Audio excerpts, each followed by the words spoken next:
Olá, esse é o programa Sexualidade Médica para Ginecologistas e no episódio de hoje eu vou falar por que é muito importante que todo ginecologista saiba abordar queixas sexuais. Então eu consegui enumerar 10 razões porque todo ginecologista deve ter algum conhecimento de sexualidade. Então nessa primeira parte, nesse primeiro vídeo, eu vou trazer 5 razões que fazem com que ginecologistas precisem abordar queixas sexuais no consultório. O que eles têm a ganhar quando eles abordam queixas sexuais e que perdas eles podem ter quando eles não conseguem ou não sabem abordar demandas sexuais ou evitam de abordá-las. Então, é o que eu vou trazer no tema de hoje. Meu nome é Renata Ribeiro, eu sou ginecologista e sexóloga e eu estou aqui para trazer informações para os meus colegas ginecologistas sobre sexualidade. Então, a primeira razão óbvia, porque todo ginecologista deve saber abordar uma queixa sexual, é a grande frequência de queixas sexuais. Então, nós não estamos falando aqui de uma condição rara, que acontece eventualmente. Queixas sexuais acontecem em torno de 40% das mulheres. Isso independe da faixa etária, da classe social. Nós temos diferentes problemas sexuais acontecendo em cada fase da vida da mulher. E, na verdade, é muito comum que em fases típicas da vida de uma mulher, do ciclo de uma mulher, como gravidez, puerpério, climatério, os problemas sexuais sejam ainda mais prevalentes. Então, aproximadamente 40% das mulheres têm queixas sexuais. Isso não significa que 40% delas tenham disfunções sexuais. Por isso, muitas dessas mulheres, apenas com orientação ou apenas com a informação, elas vão perceber que, na verdade, o que elas acham que é um problema sexual não é, ou não configura uma disfunção sexual. E muitas desses problemas, dessas queixas, podem ser resolvidos apenas com orientações. Muitas dessas queixas são crenças equivocadas, são expectativas irreais a respeito do funcionamento sexual. Então, por isso, apenas uma orientação já seria suficiente para essas mulheres. Então, uma das razões porque todos os ginecologistas devem saber abordar queixas sexuais é a alta prevalência de queixas sexuais. Então, se esse ginecologista sabe a diferença de uma queixa sexual e uma disfunção sexual, ele já pode resolver muitos dos problemas sexuais e assim triar quais pacientes que precisam ser encaminhadas para outros profissionais. E muitas não precisarão ser encaminhadas. Então, a primeira razão é a frequência sexual elevada. Uma segunda razão que faz com que os ginecologistas precisem saber abordar queixas sexuais é que as queixas sexuais ocorrem em todas as áreas da ginecologia. Então é difícil que uma pessoa escolha uma especialização que ela não tenha que se deparar com problemas sexuais.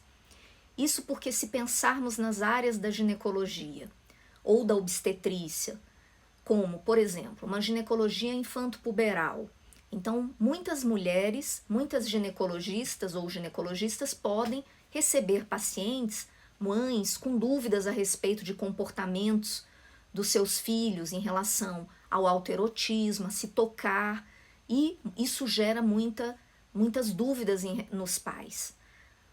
Também esses mesmos profissionais podem receber adolescentes que estão iniciando sua vida sexual e que às vezes têm dúvidas a respeito dos métodos contraceptivos impactarem a vida sexual. Isso é uma queixa muito comum. Se um ginecologista tem na sua prática profissional a obstetrícia, é muito comum que mulheres tenham queixas nessa fase.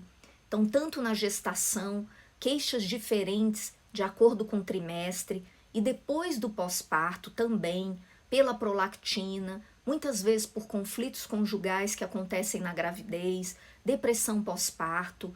Uma série de razões podem fazer mulheres terem problemas sexuais nessa fase. Ressecamento vaginal, baixa de libido, dor na relação, até as consequências do tipo de parto que pode também levar à dor, às vezes uma maior tensão na musculatura. Então, uma série de alterações, de impactos que a gravidez e o puerpério podem causar. Então, um profissional que lida com reprodução humana, não é incomum que casais inférteis tenham problemas sexuais. A necessidade de ter uma frequência sexual faz com que muitos casais deixem de ter uma espontaneidade para o ato sexual. E muitas mulheres associam a fase que elas têm mais libido à fase que elas estão tentando engravidar. Então, uma mulher que percebe que não consegue engravidar, que desvincula o ato sexual da reprodução quando ela deseja muito, isso pode ser uma importante causa de baixa de desejo também.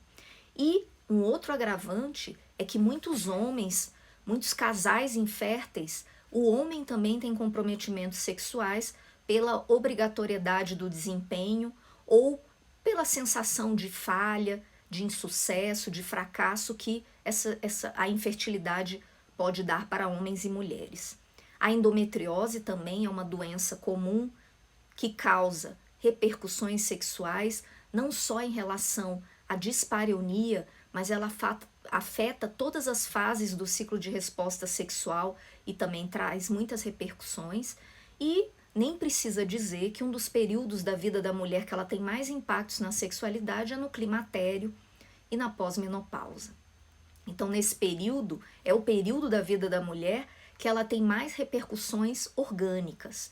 Nessa fase, realmente as alterações hormonais, a baixa de testosterona, a baixa de estrogênio, pode levar ao ressecamento vaginal e muitas mulheres nessa fase têm queixas sexuais e elas se sentem muito embaraçadas, muito inibidas de trazer essas queixas para os seus ginecologistas. E esse é um período também, se os ginecologistas já abordam pouco a sexualidade, imagine nesse período que muitas vezes eles têm mais desafios, mais inibições pela faixa etária das mulheres nessa fase, muitas vezes uma comparação com mães, avós e muitas vezes uma dificuldade maior de abordar queixas sexuais, como eu já ouvi alguns colegas relatarem. E temos aí também como um agravante o fato de nós, médicos, não termos essa formação em sexualidade nas graduações e mesmo nas residências de ginecologia, esse ensino, esse aprendizado da sexualidade é muito deficiente. Então, muitos ginecologistas vão para o mercado de trabalho sem ter nenhuma noção de sexualidade e muitas vezes eles não abordam tanto pela sua falta de conhecimento, como também pela falta de tempo, porque realmente abordar a sexualidade é uma questão que exige um tempo, uma dedicação. Muitas vezes a paciente traz coisas muito íntimas, traz queixas que podem estar associadas a fatos muito difíceis na sua vida, como traições, como violência doméstica, como abuso sexual, como abuso na infância. Tudo isso pode repercutir na vida sexual dessa mulher e muitas vezes os ginecologistas que não são profissionais da saúde mental não estão habituados a lidar com essas queixas, o que torna um problema ainda maior. Então, o terceiro tópico, o terceiro motivo de por que todo ginecologista deve saber abordar queixas sexuais é que um estudo mostrou que 49% dos ginecologistas não se sentiam seguros de abordar queixas sexuais. Então, por um lado, nós temos mulheres cada vez mais trazendo queixas sexuais e, por outro lado, ginecologistas se sentindo pouco preparados para abordar essas queixas sexuais. Então, um grande número de ginecologistas afirmou, um grande número de ginecologistas num estudo afirmou que a falta de libido é uma das queixas sexuais mais comuns no consultório e apenas 10% deles afirmaram pesquisar regularmente essas queixas sexuais. E esse estudo que mostrou que 49% dos ginecologistas não se sentia seguro, foi um estudo de 2002 da doutora Carmita Ábido, mostrou também que médicos seguros investigam queixas sexuais 2 vezes mais do que os médicos inseguros. Então, nós temos aí essa demanda crescente nos consultórios, cada vez mais mulheres tendo coragem de trazer as queixas sexuais e os médicos sem a informação necessária para que possam abordar adequadamente essas queixas sexuais. Não raramente mulheres se sentem inibidas de trazer essas queixas e esperam que os ginecologistas abordem, então muitas vezes elas ficam na expectativa de que seus médicos perguntem sobre sua vida sexual, sobre ressecamento vaginal e muitas vezes esses médicos não perguntam e essas mulheres saem frustradas da consulta ginecológica. E alguns médicos podem achar que eles não têm nenhuma obrigação ou nenhuma necessidade de ter conhecimento nessa área. Porém, eu que recebo pacientes com queixas sexuais, algumas vezes encaminhadas por colegas e a grande maioria das vezes vindo por redes sociais, cada vez mais as pacientes estão buscando no Google, no Instagram, informações de sexualidade, então muitas vezes elas já vão para os consultórios ginecológicos com informação, elas já sabem exatamente o que esperar, elas já têm alguma noção de qual o seu problema e de qual o tratamento, porque elas pesquisaram, e aí elas vão no seu médico e muitas vezes elas não têm essas demandas atendidas, elas têm respostas muito evasivas, como por exemplo, é só você relaxar, é só tomar vinho. Então muitas vezes elas não se sentem bem, elas não se sentem seguras, confiantes no que os seus médicos dizem, e às vezes aquele profissional que na verdade não gosta de abordar queixas sexuais, que tem como a sua especialidade, por exemplo, uma área cirúrgica, uma área oncológica, ele vai perder aquela paciente que viria para uma cirurgia ou que viria para um tratamento posterior, porque essa mulher não consegue dissociar que o médico bom em determinada área não dê valor, não acolha suas demandas sexuais. Então, muitas vezes, médicos que não abordam queixas sexuais, eles passam a impressão de serem pouco empáticos, de se preocuparem pouco com as pacientes, ou seja, de passarem uma impressão negativa.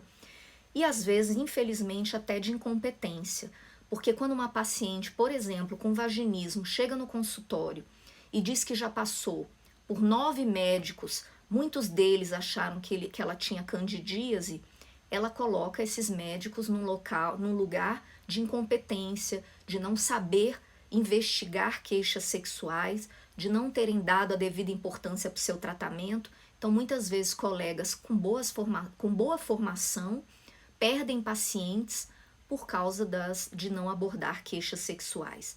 E, por outro lado, não infrequentemente, pacientes chegam no consultório de sexualidade elogiando profissionais que abordaram queixas sexuais, que encaminharam elas, que foram sinceros em dizer que não tinham uma formação adequada para abordar ou para tratar aquela queixa sexual, mas validaram a queixa, disseram que ela era importante e, por isso, encaminhariam para um profissional que poderia investigar e tratar a queixa mais adequadamente.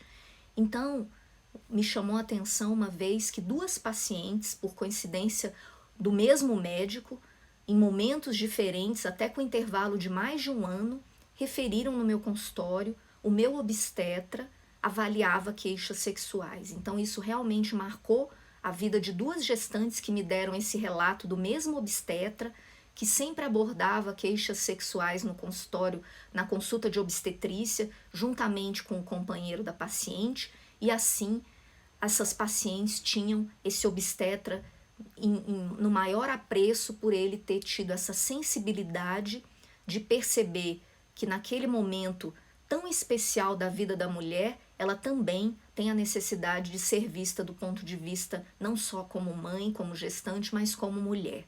E muitas vezes é um período que elas se sentem inibidas de trazer essas demandas, ainda mais no pós-parto, que tem uma série de impactos, mas que elas se sentem com vergonha de terem uma queixa sexual no momento em que a sociedade acredita que a prioridade deveria ser o bebê. Então esse é um aspecto que dificulta ainda mais. Um outro aspecto importante, por que os ginecologistas têm que abordar, têm que conhecer sobre sexualidade, eu diria que é o efeito Kátia Damasceno, que é o efeito malhação, que é o efeito novela das 9, ou até o efeito sexualidade médica, que é como eu estou no Instagram, que todos esses veículos servem para instruir, para informar os pacientes. Pode ser corretamente ou não, mas de qualquer forma os pacientes estão aprendendo cada vez mais e assim eles já chegam nos consultórios muito informados. Houve uma mudança muito significativa na forma como os pacientes chegam a mim, os pacientes com queixas sexuais, muitas vezes vindo de redes sociais, e mudou muito nos últimos tempos. Eu estou no Instagram há apenas 1 ano, mas hoje eu recebo pacientes muito mais informados, muito mais instruídos. A maioria dos meus pacientes vem das redes sociais, principalmente do Instagram, e assim eles já chegam com uma série de informações, já sabendo o tratamento que eles vão fazer. Então, assim, sei que poucos ginecologistas têm especialização em sexualidade. Eu sei que uma minoria das mulheres que estão vendo o meu Instagram estão vindo para mim, até porque muitas vezes esse acesso não é possível, existem pacientes de outros estados, mas o efeito cascata disso é que quanto mais elas têm informação, mais elas vão no ginecologista com a necessidade ou com o anseio de que essas demandas sexuais sejam resolvidas, ou pelo menos devidamente valorizadas. Porque esse é um aspecto que eu gostaria de compartilhar com os meus colegas, que foi uma grata surpresa na minha vida. Eu fiz minha especialização em sexualidade e muito frequentemente eu recebia pacientes de outros profissionais. E a sexualidade é muito ampla, nem tudo de sexualidade eu abordo. Então existem alguns aspectos da sexualidade que eu acredito que não é para mim e que eu devo encaminhar para um outro profissional. Por exemplo, um psiquiatra, um psicólogo, um fisioterapeuta, principalmente os psicólogos. Por exemplo, mulheres que chegam no consultório com queixas sexuais, mas que na verdade eu percebo que o que está por trás da queixa sexual não é o problema sexual em si, mas sim um problema conjugal. E naturalmente uma mulher com raiva, magoada, ela não vai ter desejo sexual, mas não é por um problema sexual, é um problema no relacionamento.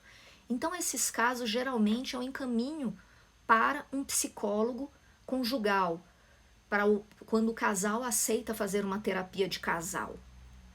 Então, muitas vezes no início da minha prática profissional, eu me sentia muito frustrada de ter que encaminhar essas pacientes. Muitas vezes os colegas ginecologistas mandavam, eles até faziam contato por telefone, dizendo, olha, eu vou te mandar essa paciente com baixa de libido, passavam as recomendações, a história, e muitas vezes eu me sentia muito frustrada de ter que falar para esses colegas que eu não fiquei com a paciente, que eu encaminhei para um outro profissional.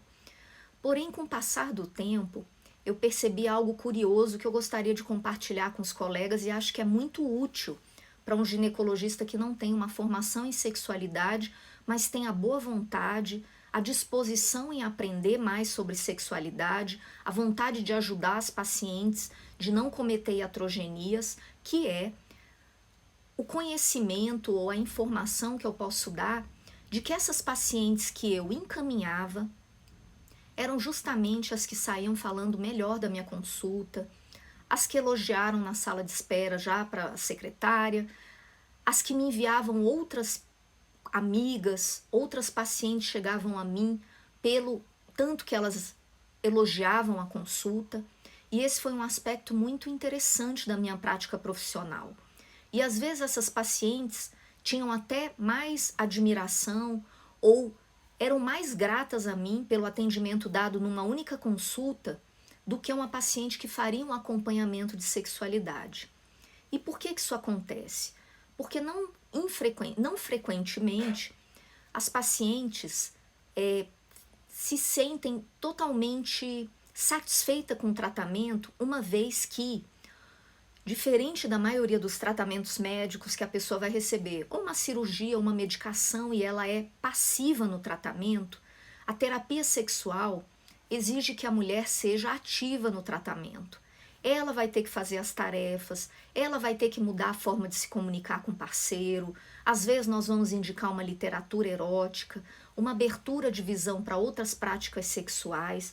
Então, muitas vezes, essa mudança gera um certo desconforto, gera sair da zona de conforto que ela estava com o seu problema sexual, que apesar de muitas vezes causar sofrimento, era o que ela estava habituada a ter na sua vida. E promover mudanças gera sair da zona de conforto, porque muitas vezes essas mulheres buscam os tratamentos na expectativa de que elas vão ganhar um remédio e que elas não vão ter que fazer muita coisa pelo seu tratamento. Então, por isso, algumas mulheres se sentem frustradas na terapia sexual. E aquelas que foram encaminhadas e que, claro, exatamente porque eu não ia resolver o problema delas, eu me empenhava em dar o melhor atendimento possível, muitas informações, explicar o que eram as causas da sua dificuldade sexual, as possibilidades de tratamento, por que eu acreditava que um profissional, que outro profissional estava mais qualificado para tratá-la. Eu explicava como era a minha terapia e por que ela não se encaixava no perfil daquela paciente e por que aquele outro profissional estava mais indicado. Então, tudo isso fazia com que essa mulher se sentisse muito grata de que, apesar, mesmo tendo pago a consulta, mesmo eu não tendo resolvido o problema dela, ela se sentiu extremamente bem, extremamente acolhida, e não raramente eu ouço de homens e mulheres na própria consulta de que me contaram coisas que nunca contaram para ninguém, que nunca se sentiram tão bem, que chegaram na consulta com muito receio de como seria, mas que estavam se sentindo muito bem. E isso eu posso passar através de informações para os meus colegas. Por quê? Porque isso não exige, todo ginecologista pode dar um primeiro atendimento excelente em sexualidade com alguns conhecimentos. Se ele não for especialista, muito provavelmente ele não vai conseguir fazer uma terapia sexual, porque muito da minha terapia sexual vem dos meus conhecimentos em psicologia. Eu fiz 3 anos de psicologia, a maioria das minhas matérias de mestrado foi de psicologia, a minha prática de leitura, o que eu mais estudo é psicologia, então é natural que nós, ginecologistas que não somos da área da saúde mental, tenhamos dificuldade de abordar essas questões. Porém, com conhecimento, ou pelo menos assim, com a informação de como não causar iatrogenias, nós podemos fazer muito por nossas pacientes, mesmo não sendo especialistas. E é por isso que o meu intuito com esses vídeos é deixar os colegas cada vez mais capacitados a poderem abordar essas queixas sexuais com desembaraço, com segurança, com autoconfiança, com autoridade, gerando admiração das pacientes. Que as pacientes saiam do consultório pensando: eu não resolvi o meu problema sexual, mas eu tive a melhor consulta que eu já tive na vida. Isso é possível, porque abordar questões sexuais muitas vezes gera um encantamento nas pacientes, uma gratidão. Muitas vezes elas se sentem muito bem porque aquilo gera muito sofrimento. E assim, qualquer ginecologista pode, com conhecimento, mesmo sem ser especialista, abordar queixas sexuais. Então, esse é um outro aspecto muito importante. Fazer com que as pacientes saiam satisfeitas e não que vocês percam pacientes pela incapacidade de abordar queixas sexuais. E um outro problema muito frequente é os efeitos colaterais de não se saber abordar queixas sexuais. Né? Quais seriam os problemas, as consequências disso? Então, em primeiro lugar, temos aí consequências para o próprio médico e para a paciente. Então, para o próprio médico, muitas vezes, eu sei porque eu acabei a minha pós-graduação em 2012, então muito recentemente eu também era uma ginecologista geral, que não era especialista em sexualidade, e muitas vezes pacientes chegavam com queixas sexuais e a nossa incapacidade de resolver às vezes gera irritação, às vezes gera um inconformismo. Será que eu mesmo que tinha que saber resolver isso? Eu não tive formação nisso na minha graduação e talvez isso justifique porque as palestras nos congressos de sexualidade são sempre cheias. Então são palestras muito disputadas, porque as pessoas, os ginecologistas estão ávidos por ter informação, por saber como abordar, porque hoje já não é mais uma escolha. O médico ele não tem mais a escolha de não abordar problemas sexuais, porque as pacientes estão trazendo cada vez mais, elas estão cada vez mais desinibidas, elas estão cada vez mais informadas, e assim não é mais possível que um ginecologista fuja de abordar queixas sexuais. Então, com a informação, ele pode saber as queixas sexuais mais comuns de cada fase da vida da mulher, da gravidez, do puerpério, da adolescência, do climatério, e assim dar um tratamento mais preciso e não cometer iatrogenias. E, infelizmente, é muito comum o ginecologista cometer iatrogenias tanto pela palavra quanto pelas práticas equivocadas. Aquela mulher, às vezes, teve que criar uma coragem muito grande para trazer sua queixa sexual.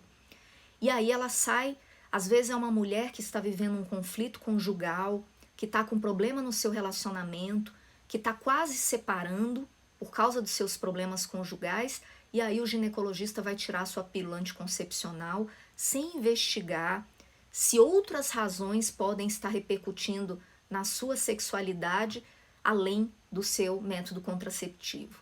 Aí a consequência disso é que aquela mulher que busca uma melhora na vida sexual porque aquele relacionamento está desgastado, vai tirar o seu método contraceptivo, correndo risco de engravidar no momento em que ela não poderia engravidar porque ela está se separando. Então, a incapacidade dos ginecologistas de investigarem melhor queixas sexuais faz com que eles cometam iatrogenias.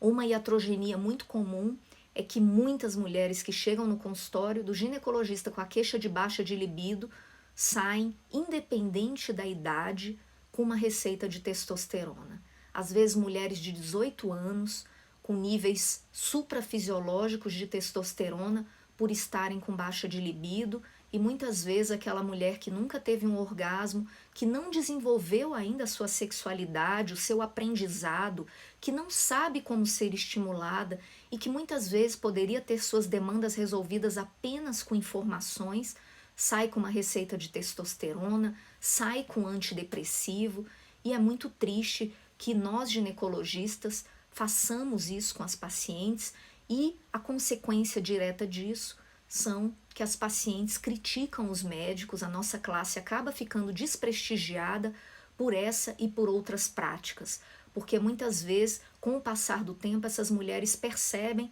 esses equívocos, esses tratamentos inadequados, e muitas vezes usam aquelas medicações e chegam à conclusão de que nada resolveu, e assim às vezes buscam um sexólogo ou o consultório de um psicólogo, e assim percebem que aquela medicação foi totalmente ineficaz e causou mais prejuízos do que benefícios.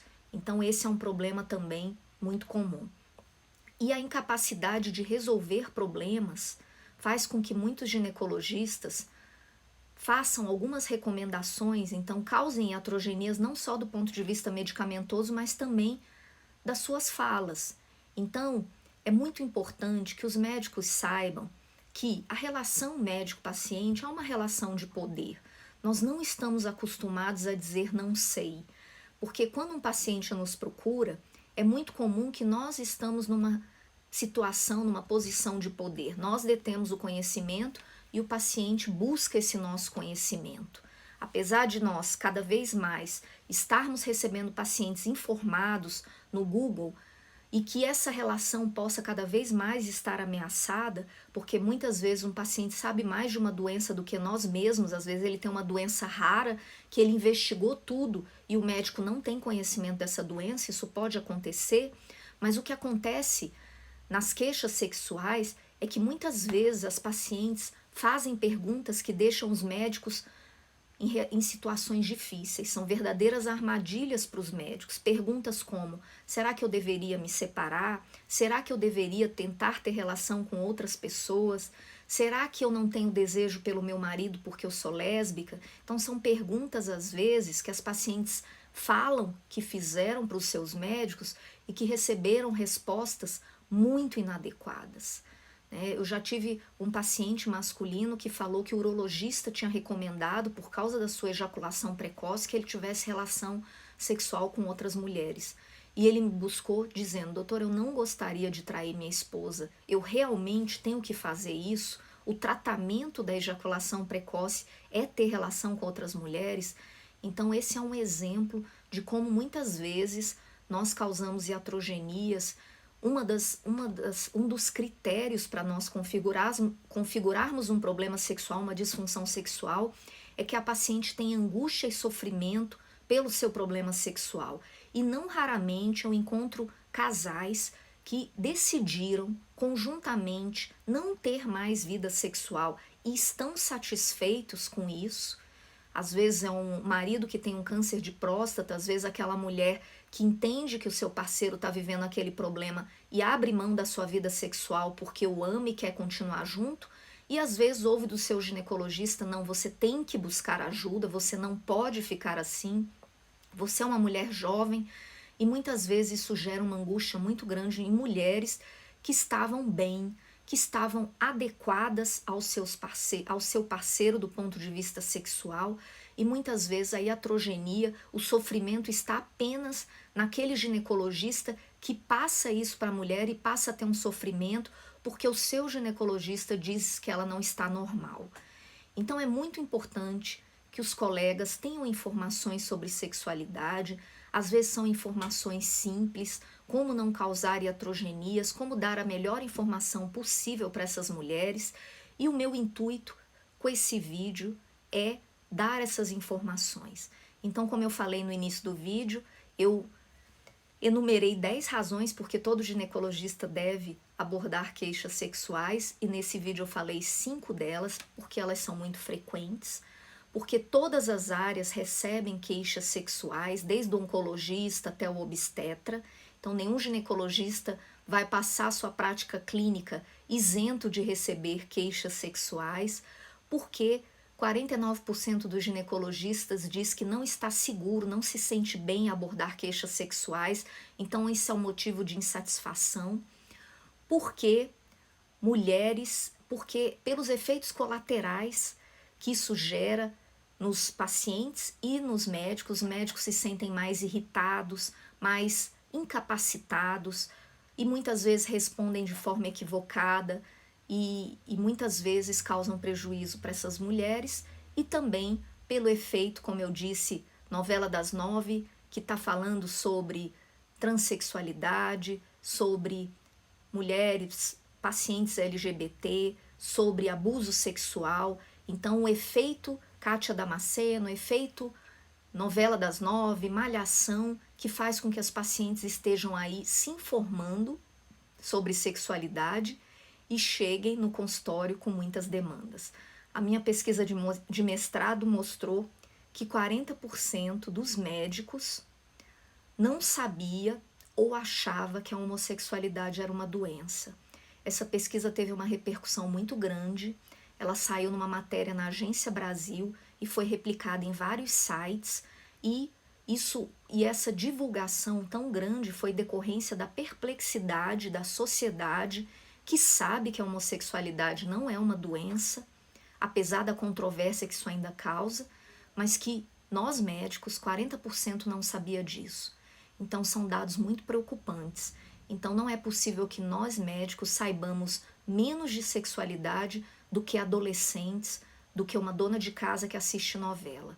E por isso que eu estou aqui hoje para ajudar meus colegas nisso. Eu espero ter ajudado com esse vídeo. Vou trazer mais algumas informações na segunda parte. Então até o próximo vídeo. Tchau, tchau.